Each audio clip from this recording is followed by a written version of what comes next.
blue lights flashed through the quiet suburban night, glinting off the polished hood of a sleek black Mercedes. For Officer Ryan Caldwell, this was no ordinary traffic stop. It was a hunt. He saw the expensive suit, the calm demeanor, and the dark skin of the driver, and he made a calculation that would cost him his badge, his freedom, and $28 million. He thought he was pinning a felony on some random thug. He had no idea he was planting evidence on the one man in the state who could sign his arrest warrant. This is the story of how raw arrogance collided with unbreakable justice. He drummed his fingers on the steering wheel, eyes scanning the tree-lined streets of the upscale Northbrook neighborhood. This was old money territory. Ooh. Grand colonial homes set back from the road, perfectly manicured lawns, and a silence so thick you could hear a pin drop. Officer Caldwell hated this beat. It was too quiet. He thrived on the chaos of downtown districts where he could throw his authority around without too many questions.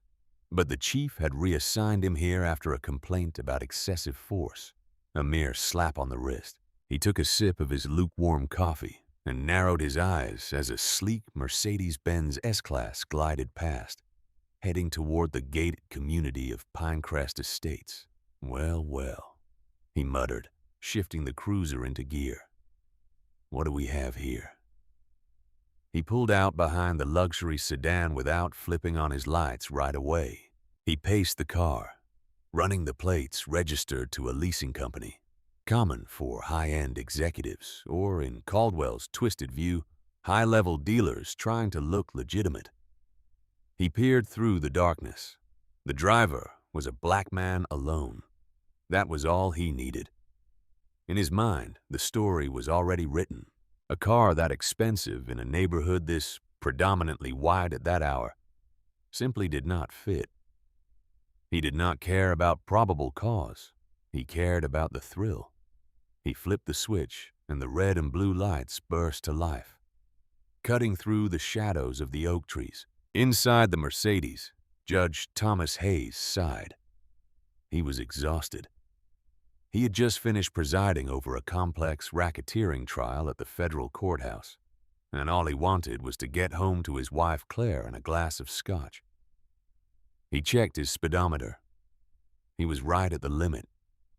He signaled, pulled over smoothly to the curb, and lowered all four windows, a habit born of necessity and survival, even for a man of his stature. Officer Caldwell swaggered up to the window, hand resting casually yet threateningly on the butt of his service weapon. He did not shine his flashlight into the car. He aimed it straight into Judge Hayes's eyes. "License and registration," he barked, skipping any greeting. "Good evening, officer," Judge Hayes said, his voice a deep, resonant baritone. He kept his hands at 10 and 2 on the steering wheel.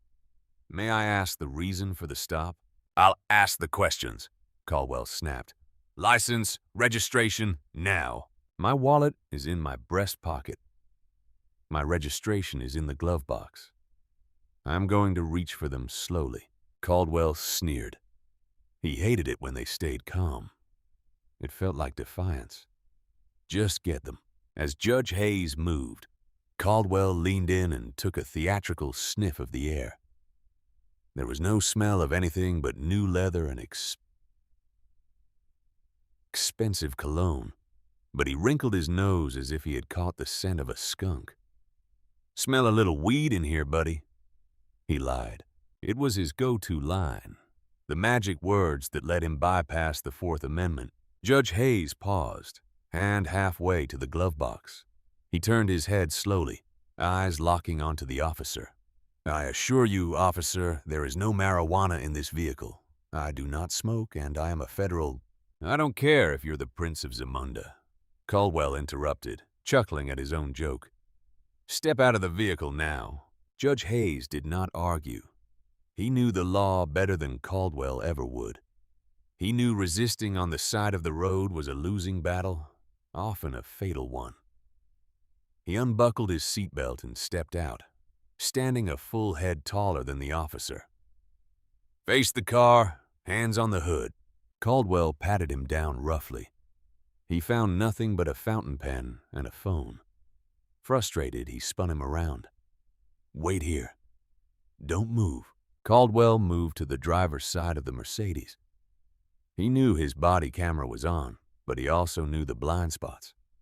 He angled his body, blocking the camera's view of his right hand as he reached into his tactical vest. He pulled out a small, clear plastic bag filled with white powder cocaine he had taken from a low-level bust and never logged into evidence. He kept it for moments exactly like this, his insurance. He leaned into the car, pretending to search under the driver's seat. With a quick flick of his wrist, he wedged the bag between the center console and the seatbelt buckle. "Gotcha," he whispered. He stood up, holding the bag aloft in the glare of the flashlight, making sure the body camera caught it clearly. "Now look at this," he shouted, feigning shock. "A federal dealer? What you said?" Judge Hayes watched from the rear of the car. His face remained impassive, but his stomach tightened. He was not scared. He was filled with a cold, calculating fury. He saw the bag. He knew it was not his, and he realized exactly what was happening. "That is not mine," Judge Hayes said, his voice dropping an octave, becoming the voice that commanded courtrooms. "And you know it."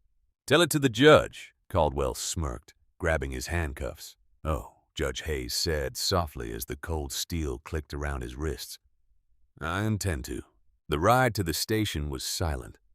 Caldwell tried to goad Judge Hayes into saying something incriminating, playing loud rock music and making snide comments about affirmative action cars.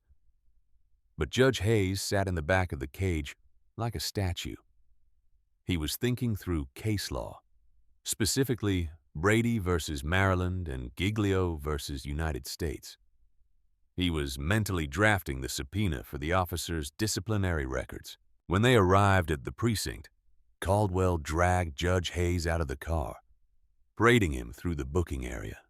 The station buzzed with the usual activity: drunks, petty thieves, and exhausted officers. "Got a big one tonight, boys," Caldwell announced to the room, shoving Judge Hayes toward the booking desk. "Possession with intent. Maybe driving under the influence. Found him rolling in a Mercedes S-Class." The booking sergeant, an older man named Owens, looked up from his computer. He adjusted his glasses, squinting at the tall man in the pristine suit. Owens had been on the force for decades. He knew the faces of the regulars. He also knew the faces of the city's elite. He frowned.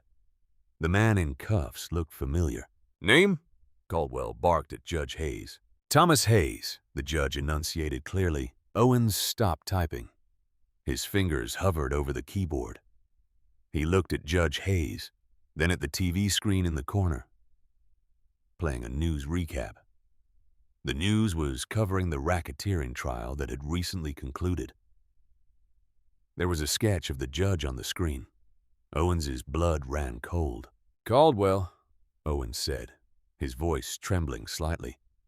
"Can I see you in the back for a second?" "Book him first, Sarge. I want this locked in," Caldwell said, pumped with adrenaline. "I want to weigh that powder." "Caldwell, now." Owens stood up. The room went quiet. It was not often a sergeant barked at a patrol officer like that. Caldwell rolled his eyes, leaving Judge Hayes standing by the counter, handcuffed to the bench rail. He followed Owens into the break room. "What's the problem, Sarge? I caught a guy riding dirty, open and shut." Owens turned on him, face pale. "Do you know who that is out there?" "Yeah, Thomas Hayes.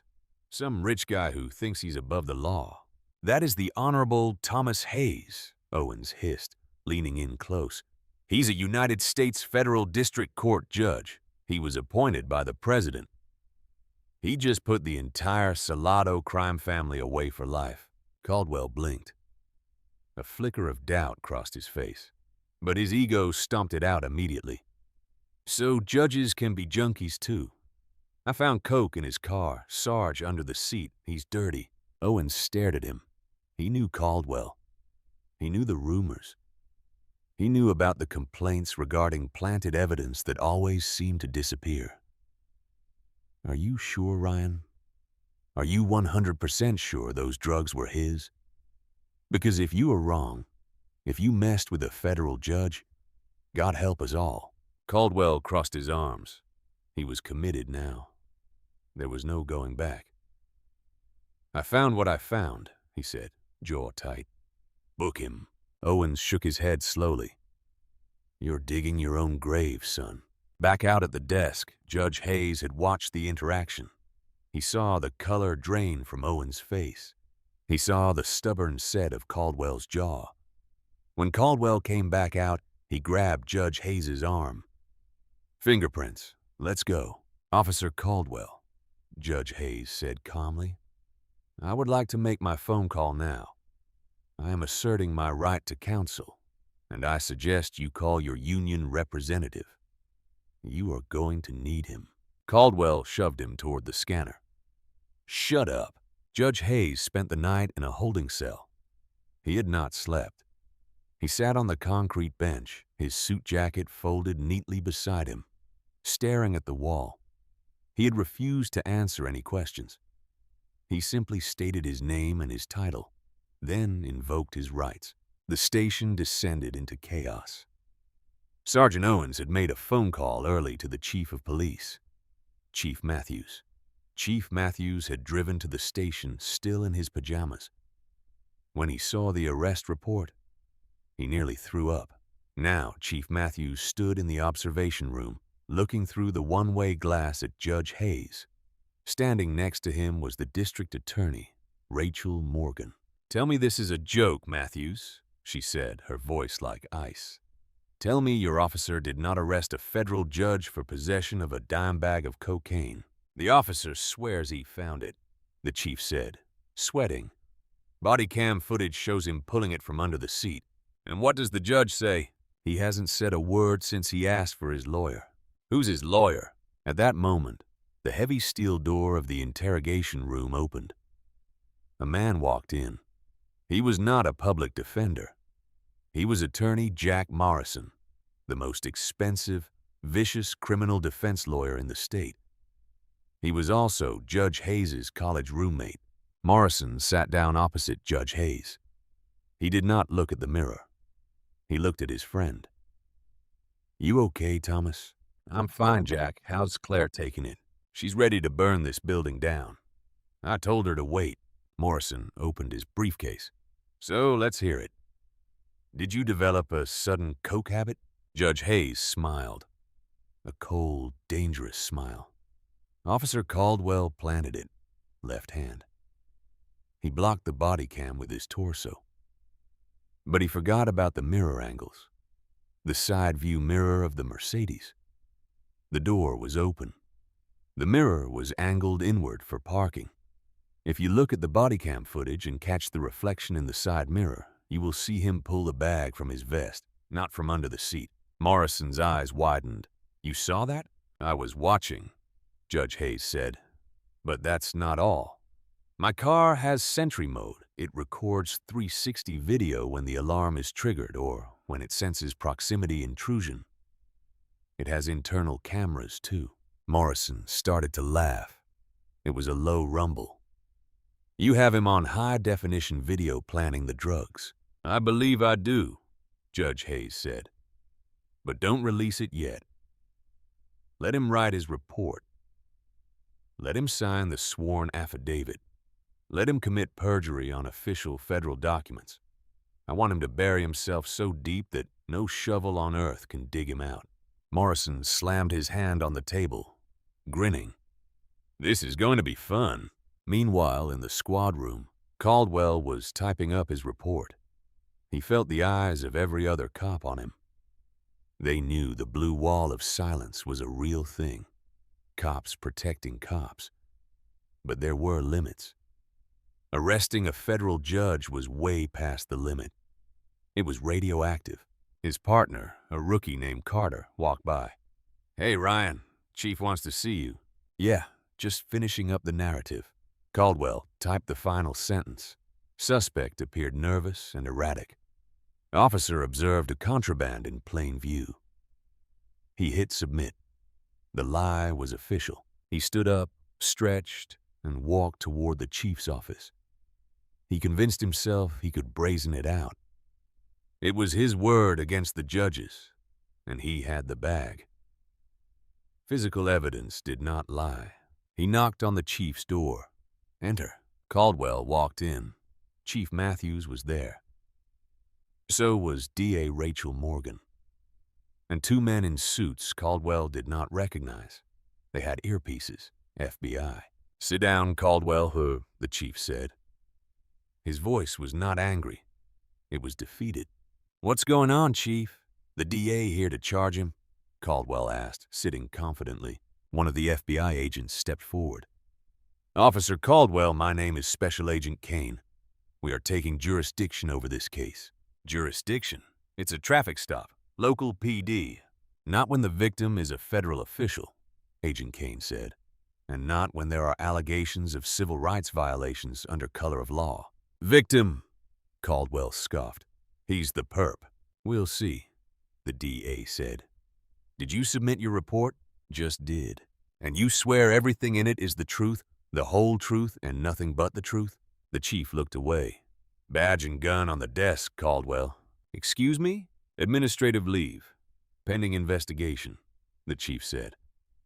But he would not meet Caldwell's eyes. Caldwell felt a knot of fear tighten in his stomach. He slowly unholstered his weapon and placed it on the mahogany desk. He unclipped his badge. It clattered loudly in the silence. You guys are making a mistake, he said, voice rising. I'm a good cop. I took a criminal off the street. Get out, the chief said. Caldwell stormed out. He thought he was being persecuted. He did not know that attorney Jack Morrison was currently walking into the FBI field office with a USB drive containing the interior cabin footage from the Mercedes. The trap was set, and Caldwell had just walked right into the middle of it. He was suspended with pay.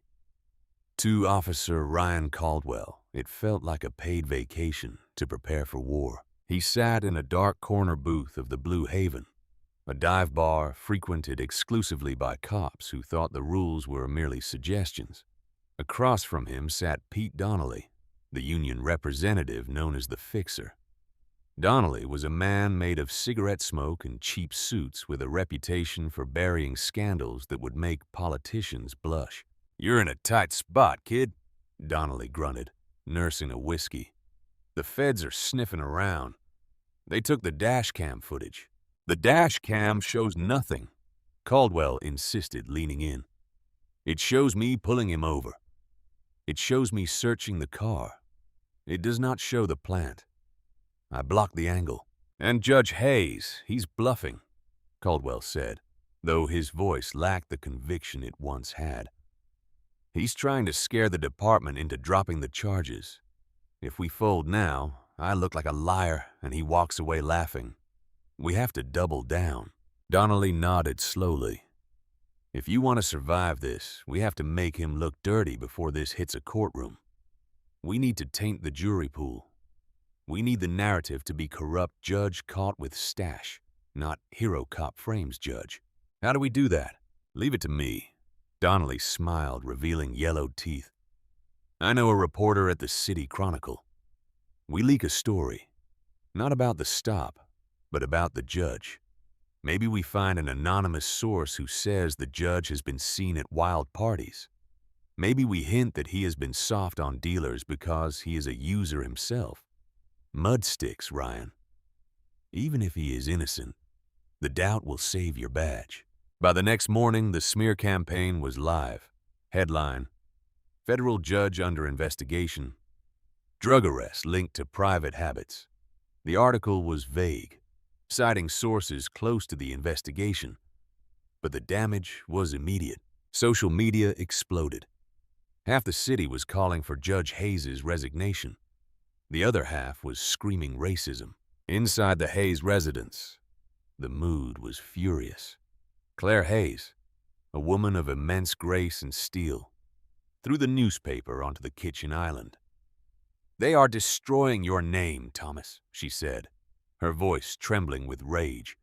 "They are dragging 30 years of service through the mud to protect one bad apple." Judge Hayes sat at the table sipping tea. He was impeccably dressed even at home.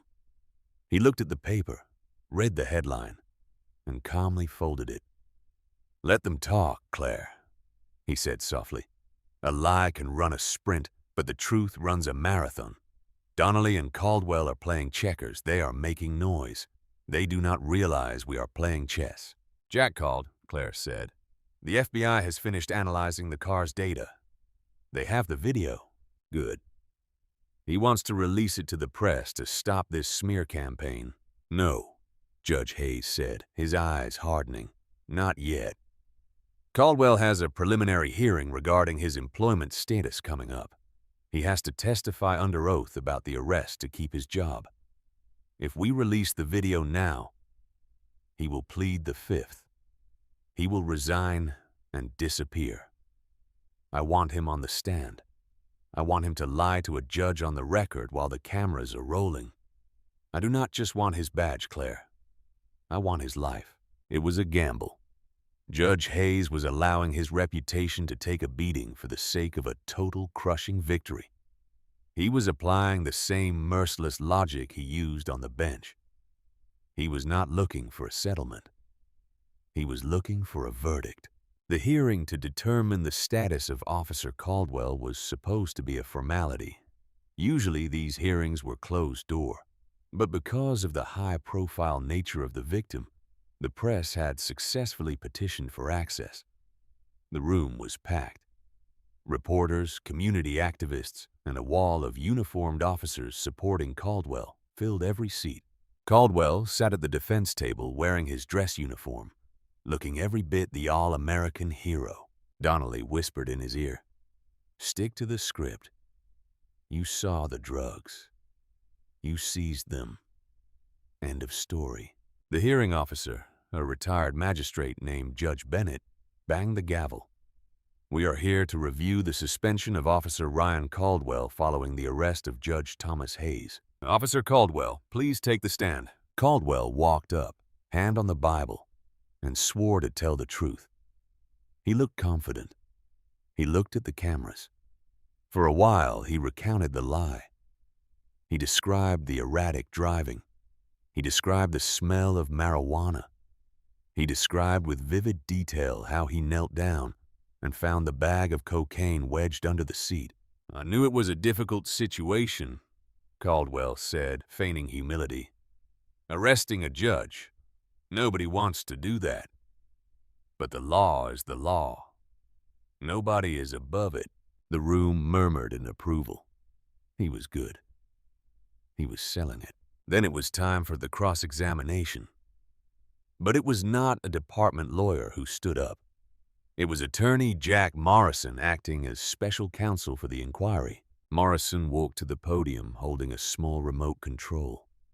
"Officer Caldwell," he began, his voice friendly, almost bored. "You are absolutely certain you found that bag under the seat?" "Yes, sir, 100%. And you did not place it there yourself?" "Absolutely not. That is offensive. And you did not have that bag in your vest prior to the stop?" "No, sir." "Officer, are you familiar with the Mercedes-Benz S-Class interior sentinel feature?" Caldwell frowned. "The what?" "It is a security feature," Morrison explained, tapping the remote. A large screen behind the witness stand flickered to life. It uses infrared and high-definition cameras to monitor the interior of the vehicle for driver safety and theft prevention. It records in high definition. Caldwell's face went slack. The blood drained from his cheeks so fast he looked like a ghost. "Let's watch the tape, shall we?" Morrison pressed play. The room went deathly silent. On the screen, the interior of the car was bright and clear. The audience watched Judge Hayes exit the car. They saw the empty car. Then they saw Caldwell lean in. The angle was perfect. It looked down from the rear-view mirror cluster. It showed Caldwell's hand going into his tactical vest. It showed him pulling out the bag. It showed him looking around furtively. It showed him wedging it between the console and the seat. "Gotcha," the Caldwell on the screen whispered. The audio was crisp. The whisper echoed through the hearing room like a thunderclap. Morrison paused the video on the frame where Caldwell was holding the bag, his face illuminated by the interior light, a smirk of malicious triumph on his lips. "Officer Caldwell," Morrison said, his voice dropping to a terrifying growl. "Is that you planting evidence on a federal judge?" Caldwell could not breathe. He looked at Donnelly, but Donnelly was staring at the floor, knowing the game was over. He looked at the other cops in the room. They were looking at him with a mixture of shock and disgust. The blue wall had just been nuked. I, Caldwell stammered. "You lied in your police report," Morrison listed, ticking off fingers. "You lied in your sworn affidavit, and you just lied to this commission under oath. That is perjury. That is filing a false instrument. That is deprivation of rights under color of law." Two men in suits walked into the room from the back. They were the FBI agents.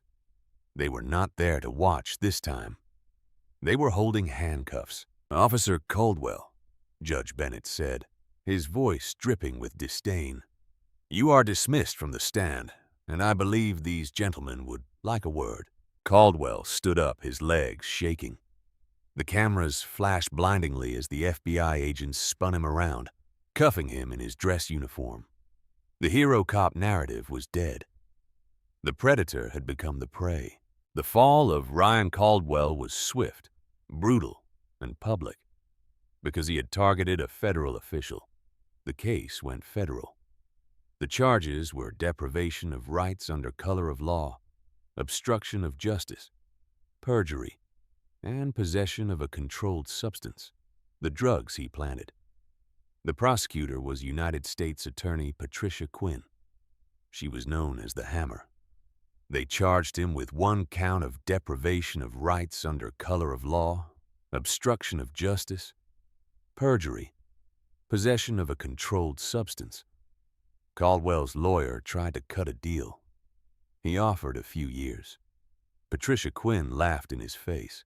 He tried to frame a federal district judge. If he had succeeded, Judge Hayes would have lost his pension, his reputation, and his freedom. Caldwell wanted to ruin a life. He could pay with his own. No deal. We go to trial. The trial was a massacre. The video evidence was incontrovertible.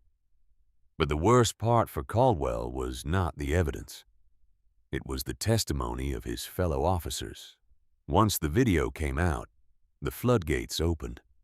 Other people Caldwell had arrested came forward. A pattern emerged. He had done this before to young kids in poor neighborhoods, people who did not have high-definition cameras or high-powered lawyers. Caldwell sat alone at the defense table. Donnelly had abandoned him. His wife Emily had filed for divorce the week prior. Humiliated by the national news coverage, the jury deliberated for a short time. Guilty on all counts. At the sentencing hearing, Judge Hayes finally spoke. He did not speak as a judge. He spoke as a victim. He stood at the podium looking down at Caldwell, who was now wearing an orange jumpsuit. "Mr. Caldwell," Hayes said, his voice filling the courtroom, "you viewed your badge not as a shield to protect, but as a sword to strike down those you deemed lesser. You saw a black man in a nice car and decided he did not belong. You tried to steal my life because of your own prejudice. You failed because I had the means to fight back. But what haunts me is the thought of those who did not have my resources. For them and for the integrity of the law you disgraced, justice must be absolute." The presiding judge sentenced Ryan Caldwell to 25 years in federal prison without the possibility of parole. Caldwell wept. He was dragged out of the courtroom kicking and screaming, a broken man. But Judge Hayes was not done. Attorney Jack Morrison filed the civil lawsuit. Hayes versus the city of Northbrook, the police department, and Ryan Caldwell. The lawsuit argued that the city knew Caldwell was a bad apple, citing the previous complaints Sergeant Owens had mentioned and failed to discipline him. It was a classic claim, proving a pattern and practice of negligence. The city council was terrified. They knew a jury would hate them. They knew a jury would look at Judge Hayes, a man of unimpeachable character, and give him whatever he asked for. They tried to settle for $5 million. Morrison rejected it. They offered $10 million. Morrison did not even return the call. They went to trial on damages. The jury was shown the smear campaign, the stress placed on Claire, the damage to the judge's reputation. The verdict came back quickly. $3 million in compensatory damages, $25 million in punitive damages, total $28 million. It was a record-breaking sum. The city of Northbrook would be paying for the sins of Officer Caldwell for a generation. Caldwell, sitting in his cell at a maximum security federal penitentiary, heard the news on a small radio. He had nothing. His assets were frozen, his pension stripped, his family gone. His life was effectively over. However, as the money cleared and the headlines faded, Judge Hayes sat in his study. The victory was complete. But there was one final loose end: the money. He did not want it. To keep it felt like profiting from a tragedy. He had a different plan for the $28 million, a plan that would ensure Caldwell's name was remembered forever, but not in the way the ex-cop would have wanted. The air in the room was stale, recycled, and thick with defeat. It was the kind of room where careers were made. But today, it was where a city's arrogance was coming to die. The long mahogany table was littered with legal pads, water bottles, and the debris of a long negotiation session that had finally whimpered to a halt. On one side sat the city of Northbrook's legal team, 6 lawyers in varying shades of gray suits, looking exhausted. In the center sat Mayor Thompson, a man whose political aspirations were currently being suffocated by the scandal. On the other side sat just 2 men, Attorney Jack Morrison and Judge Thomas Hayes. Morrison pushed a single piece of paper across the polished wood. It was not a motion or a subpoena. It was the settlement agreement. $28 million, the city attorney said, his voice raspy. Payable within 30 days, and in exchange, the civil suit is dismissed with prejudice.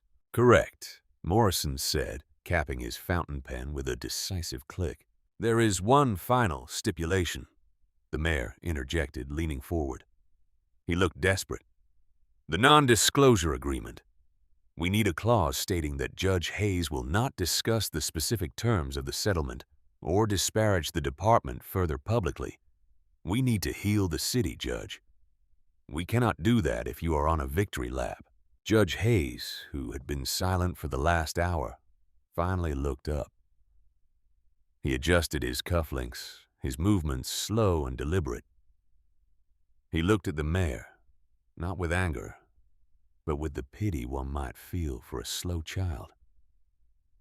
Mr. Mayor, Judge Hayes' voice was low, rolling across the table like thunder. You seem to be operating under a misunderstanding. You are not paying $28 million to buy my silence. You are paying it as a penalty for your incompetence. But there will be no non-disclosure agreement.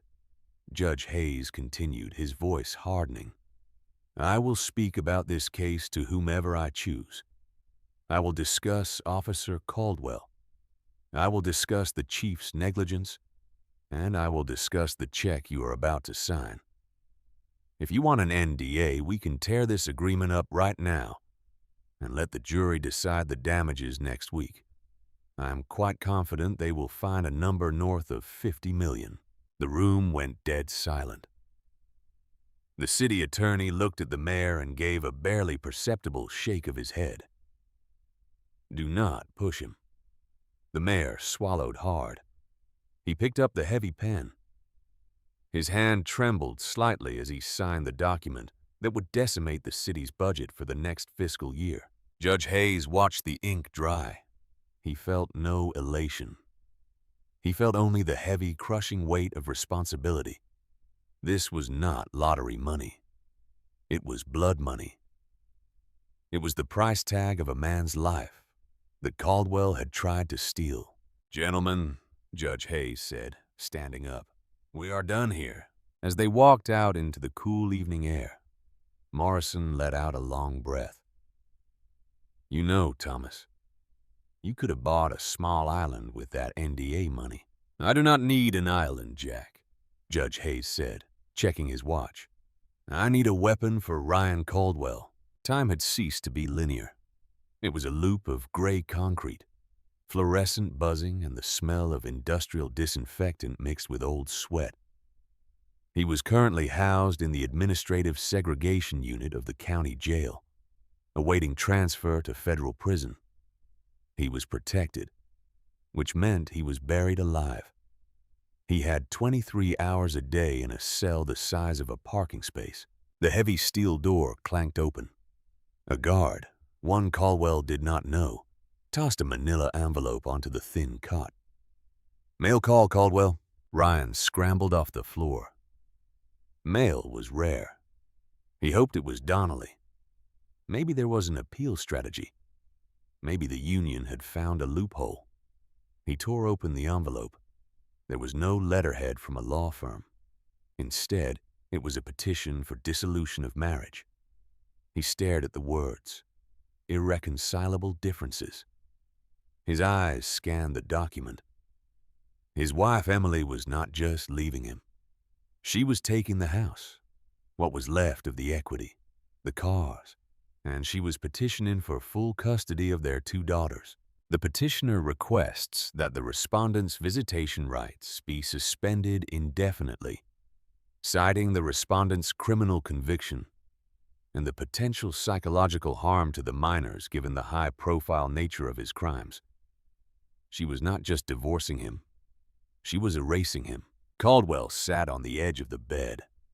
His hands started to shake, a tremor that traveled up his arms and into his chest. He looked at the photo of his girls he had taped to the wall. They were smiling at a beach trip. "Emily," he whispered to the empty room, "do not do this." He scrambled to the door, pressing his face against the small, reinforced glass window. "Guard. Hey, I need to make a call. I need to call my wife." "Phone privileges are later, Caldwell," a voice shouted back from the control booth. "Sit down, please." "It is an emergency." "Sit down or you lose your rec time." Caldwell slid down the door until he hit the floor. He pulled his knees to his chest. The reality of his situation crashed down on him with the force of a physical blow. He was not just going to prison for 25 years. He was going to prison as a man with nothing waiting for him on the outside. He thought about the Mercedes. He thought about that split-second decision to pull the bag out of his vest. Why had he done it? Because he could. A voice in his head whispered. Because he was a god. Now he was just a number. And the silence of the cell was louder than any scream. The check lay on the kitchen island. It was a cashier's check from the city of Northbrook. The zeros seemed to stretch on forever. $28 million. Claire Hayes walked into the kitchen tying the belt of her silk robe. She saw Judge Hayes staring at the check, a cup of tea untouched beside him. "It looks like a Monopoly prop," she said softly, resting her hand on his shoulder. "It is the budget of a small country," Judge Hayes muttered. "Or the cost of a fighter jet. It is too much power for one piece of paper. It is your reputation, Thomas. It is the price they put on your integrity." Judge Hayes turned to her. "If I keep this, Claire, they win. If I buy a villa or a new car or invest it, then Caldwell was right. He was right that everyone has a price. I become just another rich man who benefited from the system's dysfunction. So what do you do? Burn it?" "No," Judge Hayes said, his eyes gleaming with a sudden sharp intensity. "I use it to burn them." He stood up and walked to the window, looking out at the dark street. I have been thinking about the kids I sentenced when I was on the bench. The ones who had public defenders who were overworked and underpaid. The ones who took plea deals because they were scared, not because they were guilty. The system is designed to crush the poor. Claire, it is an assembly line of convictions. And you want to stop the assembly line? I want to break the machine, Judge Hayes corrected. I want to create a firm, a defense fund, but not just lawyers, investigators, forensics experts, tech specialists. I want to give the kid from the projects the same defense as a CEO. I want to make it so expensive, so difficult, and so painful for the city to prosecute bogus charges that they stop doing it. Claire smiled. It was the first time she had seen him look truly alive since the arrest. You are going to war? Yes, Judge Hayes said. But I need a name, something that sends a message. The Hayes Foundation? She suggested. No, Judge Hayes shook his head. It should not be about me. It should be a reminder, a scar. He looked back at the check. A dark, ironic thought began to form in his mind. A way to ensure that Ryan Caldwell's punishment did not end when he went to prison.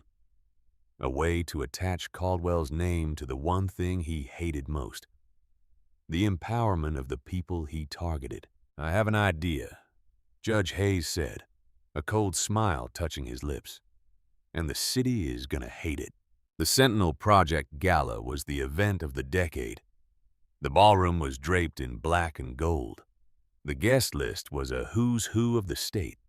Senators, civil rights leaders, Hollywood actors, and the entire legal elite. Even the people who secretly hated Judge Hayes were there, because not being there was political suicide. The atmosphere was electric. Rumors were flying about what Hayes was going to do with the money. Was he running for governor? Was he starting a think tank? The lights dimmed. A hush fell over the 1,000 guests. Judge Hayes walked onto the stage. He did not use a teleprompter. He stood at the podium, gripping the sides, and looked out into the darkness. Good evening, he began. Not long ago, I was handcuffed on the side of a road, accused of a crime I did not commit. I was stripped of my dignity. I was presumed guilty because of the color of my skin and the car I drove. He paused. But I was lucky. I had resources. I had knowledge. I had cameras. Most people do not have those luxuries. Most people, when the blue lights flash, are alone. He gestured to the screen behind him. A photo appeared, not of him, but of a young, terrified teenager being pressed against a hood by a police officer. We tell ourselves that justice is blind, but we know that justice has a price tag. In this city, innocence costs about $500 an hour. That is the rate of a good defense attorney. If you do not have it, you do not get justice. You get processed. He reached into his pocket and pulled out the check. He held it up. The city of Northbrook gave me this $28 million. They hoped I would retire. They hoped I would go away. He ripped the check in half.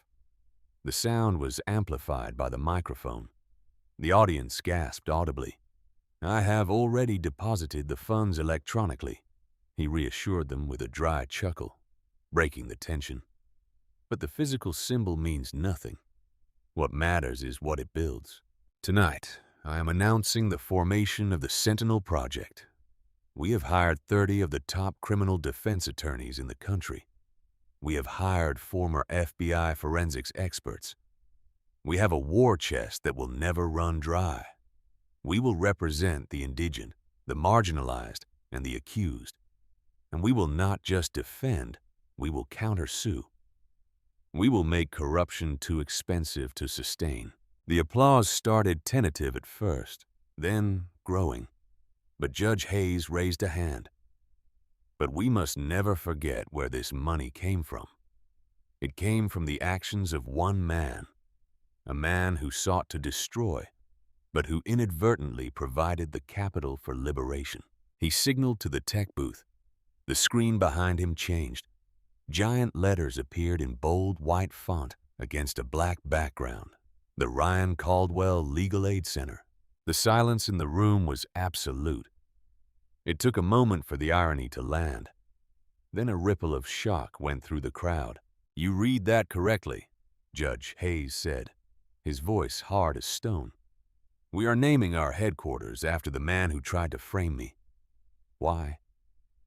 Because I want his name to live forever.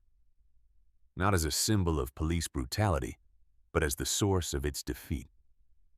Every time a young black man walks out of court a free man, he will walk out through the doors of the Ryan Caldwell Center. Every time a corrupt officer is cross-examined, the subpoena will come from the Ryan Caldwell Center." Judge Hayes leaned in close to the mic. Ryan Caldwell wanted to be famous. He wanted to be a big fish. Well, tonight we grant his wish. He is now the biggest patron of civil rights this city has ever seen. The crowd erupted. It was not polite applause. It was a roar.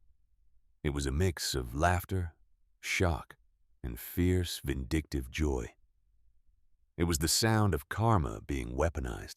Years later, in the special housing unit of a maximum security federal penitentiary, the days were marked not by the sun, but by the changing of the guard shifts. Inmate Caldwell sat on his bunk. Ryan Caldwell looked far older than his years. His hair had thinned to a gray wisp. His skin was pasty and scarred from a fight in the shower he had lost badly. He was reading a magazine that had been left in the recreation area. He flipped the page and froze. There was a full-page spread. The headline read, "The House That Hate Built: How the Ryan Caldwell Center is Changing American Law." There was a picture of the building. It was a sleek glass structure in downtown Northbrook. Above the entrance, in polished steel letters, was his name, Ryan Caldwell Legal Aid Center. Beneath the name, there was a smaller plaque dedicated to the pursuit of justice against those who abuse their power. Caldwell felt his stomach lurch. He read the article. Since its opening, the Caldwell Center has secured the exoneration of over 200 wrongfully accused defendants. It has filed over 50 civil rights lawsuits against police departments, resulting in major policy changes. "We owe it all to Ryan," says lead attorney Jack Morrison with a smile. "Without his egregious misconduct, none of this would be possible." Caldwell threw the magazine across the cell. It hit the wall and fluttered to the floor face up. His own name stared back at him. He stood up and paced. 3 steps, turn. 3 steps, turn. "It is not right," he muttered, his voice cracking. "It is my name. They cannot do that. It is my name." He grabbed the bars of his cell and shook them. "Guard! Guard!" A few moments later, a correction officer strolled up. It was Officer Jenkins, a man who had been working the unit for some time. He was calm, professional, and took no nonsense. "What is it, Caldwell?" "You have to get me a lawyer," Caldwell spat, pointing at the magazine on the floor. "They are using my name. They are mocking me. That judge, he is mocking me. I can sue for defamation. I can sue for appropriation of likeness." Officer Jenkins looked through the bars at the magazine. He looked at the headline.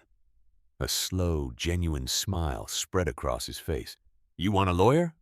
Jenkins asked. "Yes, I have rights." "Well," Jenkins chuckled, checking his clipboard, "I hear there is a fantastic place in Northbrook that takes pro bono cases for people who claim their rights are being violated. It is called the Ryan Caldwell Legal Aid Center. You should write to them. I bet they would love to hear from you." Caldwell stared at him, mouth agape. The mockery was total. The loop was closed. "You think this is funny?" Caldwell whispered. "I think it is justice," Jenkins said, turning to walk away. "Lights out soon, Caldwell." The lights clanked off, plunging the cell into semi-darkness. Caldwell sat on his cot, the magazine lying in the shaft of light coming from the corridor. He realized then that his sentence was not 25 years. It was eternal. Long after he was dead, his name would be working for the enemy. He was the architect of his own destruction. And every good deed the sinner did was another shovel of dirt on his grave. He pulled a thin blanket over his head and wept. The sun was setting over Northbrook. A beat-up Honda Civic rolled through a stop sign. It was a minor infraction, a rolling stop. A patrol car was sitting in a speed trap nearby. Officer Jenkins saw the infraction. He flipped on his lights. The Honda pulled over. The driver was a young black kid wearing a hoodie. He looked terrified. He kept his hands on the wheel. Officer Jenkins walked up to the window. "License and registration?" The kid handed over his license. His hands were shaking. "You know you rolled that stop sign, kid?" Jenkins asked, shining his flashlight into the back seat. "You got anything in here I should know about? Guns, drugs?" "No, sir," the kid said. "Just my gym bag. Mind if I take a look?" Jenkins asked, his hand drifting to the door handle. It was a pressure tactic. He did not have probable cause, but he was fishing. The kid took a deep breath. He reached into his sun visor and pulled out a small laminated card. It was black with gold lettering. He held it out the window. "Officer," the kid said, his voice trembling but firm, "I do not consent to any searches. If you have further questions, please contact my counsel at the Ryan Caldwell Legal Aid Center. Their 24-hour hotline is on this card." Officer Jenkins froze. He looked at the card. He saw the name Ryan Caldwell. The name was radioactive. Every cop in the state knew what happened if you tangled with that center. They knew that within minutes, a lawyer would be on the scene with a camera crew. They knew that if they stepped 1 inch out of line, they would be the next headline. Jenkins looked at the kid. He looked at the card. He looked at his body camera. He sighed, stepping back. "All right," he said, his tone shifting instantly. "Just come to a complete stop next time." "Okay, drive safe." "Thank you, officer," the kid said. Jenkins walked back to his cruiser. He sat down and turned off his lights. "Not worth it," he muttered to his partner. "Kid's got the Caldwell card." As the Honda pulled away, safe and unharmed, the ghost of Judge Hayes' victory rippled through the air. The trap that Caldwell had set for a judge had been dismantled and reassembled into a shield for the innocent. Judge Hayes sat in his study surrounded by books. He was retired now. His hair was completely white. On his desk sat a framed photograph from the gala. He was shaking hands with Jack Morrison, the sign for the center glowing in the background. He picked up a glass of scotch and swirled the amber liquid. He thought about Ryan Caldwell. He did not hate the man anymore. Hate required energy. Caldwell was simply a lesson, a chapter in a book that was still being written. He took a sip of the scotch and looked out the window at the city lights. "Here is to you, Ryan," Judge Hayes whispered to the empty room. "You finally did your job. You are protecting and serving whether you like it or not." He set the glass down and turned off the lamp. The room went dark, but outside the city was a little bit brighter. That is the full, unvarnished story of how arrogance met its match in absolute integrity. It is a story that reminds us that while the wheels of justice grind slowly, they grind exceedingly fine. Especially when you have a federal judge in the driver's seat. Ryan Caldwell tried to weaponize the law against an innocent man. But in the end, he became the very tool that dismantled the system of corruption he relied on. He lost his freedom, his fortune, and even his name. This story serves as a powerful reminder. In the age of information, the truth is watching. And sometimes karma does not just hit back, it builds a legacy on your grave. In the end, this story leaves us with a truth that hits straight to the heart. No matter how powerful someone may seem, or how dark the moment feels when injustice comes knocking, integrity and patience will always win in the long run. Ryan Caldwell thought his badge gave him the right to destroy an innocent man's life simply because of the color of his skin and the car he drove. What he never understood was that the very system he tried to twist could one day turn on him with unstoppable force. Judge Thomas Hayes didn't scream, didn't fight back on the roadside, and didn't rush for revenge.